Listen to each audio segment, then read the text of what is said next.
জানেন তো, খুব মন খারাপে নিজেকে জড়িয়ে ধরে কাঁদি।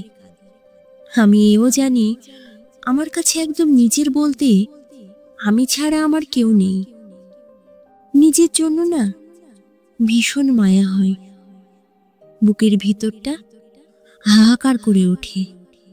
চোখের কোণ বেয়ে দুফোঁটা নোনা জলে নিজেকে শান্ত করে নিই, তারপর উঠে দাঁড়াই।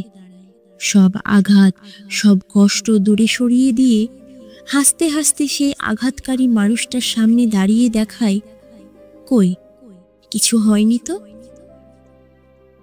আমি বুঝিয়ে দিই আমি মেনে নিতে পারি, আমি সব রকম কথার আঘাত সহ্য করতে পারি। আমাকে অবহেলা করলেও আবার কাছে আসতে পারি।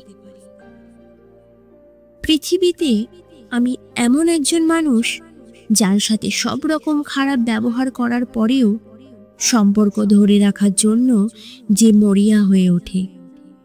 একটু হেসে ভালো করে কথা বললে যে সব আঘাত ভুলে যে আবার বুকে টেনে নিতে পারে। বুঝতে পারি না আমি ঠিক কেমন, নিজেকে বোকা মনে হয়।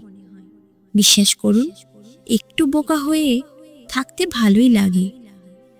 ঈশ্বর তো আমাকে এভাবেই গড়েছেন।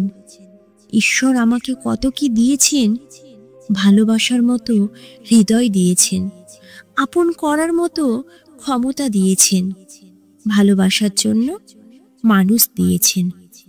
আক্ষেপ এটাই, যাদেরকে খুব ভালোবেসে নিজের হৃদয়ে বেঁধে রেখেছি, তাদের হৃদয়ে আপন করার জন্য আমার জায়গা হয়নি।